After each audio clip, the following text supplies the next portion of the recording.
தமிழ்நாட்டினுடைய மிகச்சிறந்த மிக முன்னணி நடிகரான நடிகர் விஜய் அண்ணா, திரிஷா கூட சேர்ந்து படம் நடித்த விஜய் அண்ணா, தமிழகத்தினுடைய வெற்றி கழகத்தினுடைய தலைவரான விஜய் அண்ணா வந்து பார்த்தீங்கன்னா, 3 பெருமைகளுக்கு சொந்தக்காரரான விஜய் அண்ணா வந்து பார்த்தீங்கன்னா, தன்னோட சொந்த குடும்பத்துக்கே கடன் கொடுத்த விஜய் அண்ணா வந்து பார்த்தீங்கன்னா, தன்னோட சொந்த குடும்பத்தை சேர்ந்த மனைவி, மக்கள், அ அப்பா, அம்மாவுக்கு பணம் கொடுத்ததே நான் கடன் கொடுத்தேன்னு சொன்ன விஜய் அண்ணா வந்து பார்த்தீங்கன்னா, தமிழகத்தில 2 தொகுதியில போட்டியிடுறாரு. ஒண்ணு வந்து பெரம்பூர் தொகுதி, இன்னொன்னு வந்து பார்த்தீங்கன்னா, திருச்சி கிழக்கு தொகுதி. இவர் 2 தொகுதியில போட்டியிடுறாரு. அதுக்கான காரணம் என்ன?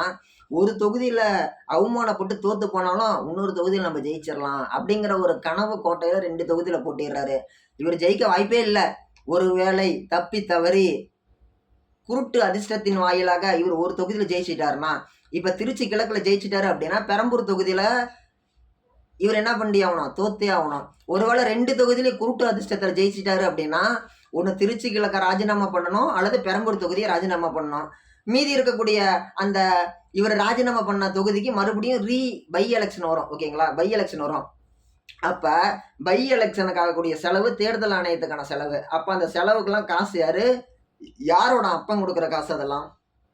மக்களோட வரி பணம். இப்ப தான் தெரிஞ்சே நம்ம தோத்துருவோங்கிற பயத்துல 2 தொகுதியில போட்டியிடக்கூடிய விஜய் அண்ணா வந்து பாத்தீங்கன்னா, ஒரு தொகுதி ஒருவேளை 2 தொகுதி ஜெயிச்சிட்டோம்னா 1 ராஜினாமா பண்ணிட்டு போயிடலாம், ஒரு தொகுதி வச்சுக்கலாம் அப்படின்ற ஒரு எண்ணத்துல இது பண்றாரு. அப்ப 2 தொகுதியிலும் போய் ஓட்டு கேட்கும்போது என்ன கேட்பாங்க? நான் உங்களை நம்பி வந்திருக்கிறேன்பாங்க. அப்ப 2 தொகுதியில் இருக்கிறவங்களும் ஓட்டு போட்டு ஜெயிக்க வச்சுட்டாங்கன்னா, ஒரு தொகுதி விட்டுருவாரு, ராஜினாமா பண்ணுவாரு. அப்ப விஜயை நம்பி ஓட்டு போட்ட மக்கள் அந்த இடத்துல முட்டாளாக்கப்படுறாங்க. அது மட்டும் இல்லாம அதுக்கோசரம் நடந்த தேர்தல் செலவுகள் வேஸ்ட்டு, பறக்கும் படை சுற்றி வேலை செஞ்சது வேஸ்ட்டு, இருக்கக்கூடிய மற்ற கட்சிக்காரங்க வேலை செஞ்சதெல்லாம் வேஸ்ட்டு. இதெல்லாம் யார் பொறுப்பு எடுத்துக்கோங்க? உங்களுக்கே பயம் இல்லை தானே? நீங்க தனிச்சு நிக்கிறேன்னு சொன்னீங்கல்ல, நீங்க ஏன் 2 தொகுதியில் நிக்கிறீங்க? தைரியமான வீரமான ஒரு இனமான தமிழனா இருந்தா நீங்க தனி தொகுதியில் நிக்கலாம்ல. தனி தொகுதி அப்படின்றது ரிசர்வ் சொல்ல, ஒரு தொகுதியில நிக்கலாம்ல. ஏன் நிக்க முடியல உங்களால? ஏன்னா பயம். திமுகவை சேர்ந்த அதிமுகவினுடைய முன்னாள் அமைச்சர், இப்போதே திமுகவில் இருக்கக்கூடிய இந்து அறநிலையத்துறை அமைச்சர் சேகர் பாபு, அவர் என்னங்கிறாரு? விஜய் எந்த தொகுதியில் நின்னாலும் விஜய் எதிர்த்து நான் போட்டி போடுவேன்னு சொல்லி அவர் ஒரு அறிவிப்பு கொடுத்தாரு. விஜய் நிற்கக்கூடிய அதே பெரம்பூர் தொகுதியில் நான் நிற்கிறேன்னு சொல்லிட்டு யார் சொல்லிக்கிறா? சேகர் பாபு சொல்லியிருக்கிறாரு. திமுகவினுடைய இன்னாள் அமைச்சர், அதிமுகவினுடைய முன்னாள் அமைச்சர். அவர் வந்து சொல்லியிருக்கிறாரு, ஒருவேளை சேகர் பாபு பணம் கொடுத்து ஜெயிச்சிட்டாருன்னா நம்ம தோத்து போயிடுவோமே அப்படிங்கிற பயத்துல விஜய் என்ன பண்றாரு? திருச்சி கிழக்குல நிற்கிறாரு. அப்ப KN நேரு மட்டும் என்ன சும்மாவா? அவர் விட்டுருவாருன்னு நினைக்கிறீங்களா? அவர் விட மாட்டாரு. அவர் இல்லைனாலே திருச்சி மாவட்டம் எடுத்துக்கிட்டோம் அப்படின்னா, கிட்டத்தட்ட அவருடைய கண்ட்ரோல்ல வச்சிருக்கக்கூடிய ஒரு நபர். நடிகர் விஜய் கையில அவருடைய தொகுதி மட்டும், அவரோட தொகுதி கூட கண்ட்ரோல்ல கிடையாது.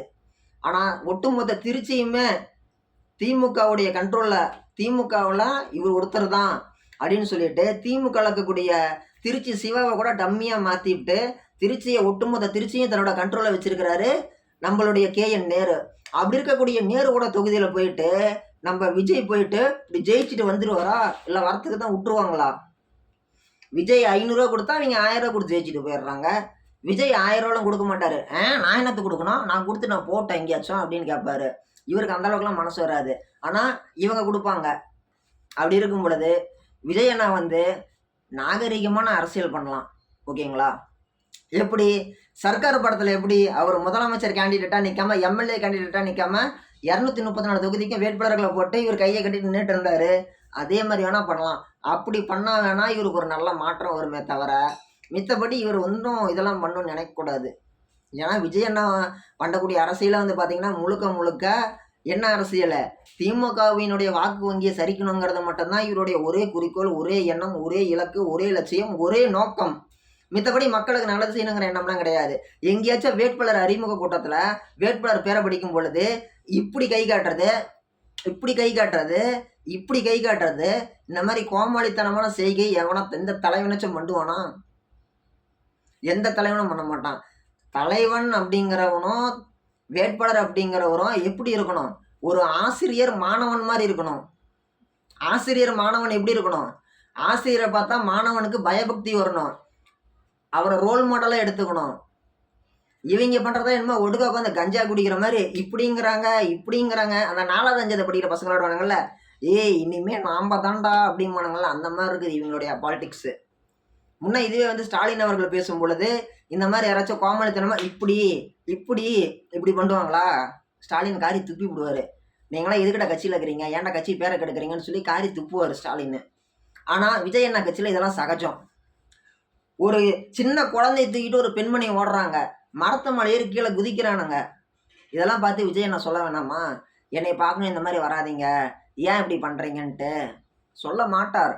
ஏன்னா பெத்தவனாக இருந்தால் அருமை தெரியும், மற்றவனுக்கு எப்படி தெரியும்? சொந்த பையனுக்கு பணம் கொடுத்ததே நான் கடன் கொடுத்தேன்னு சொன்னாலும் தானே நடிகர் விஜய் அண்ணா. அப்புறம் மற்றவங்களை பற்றி அவருக்கு எப்படி அக்கறை இருக்கும்? அவருக்கெல்லாம் அக்கறை இருக்காது.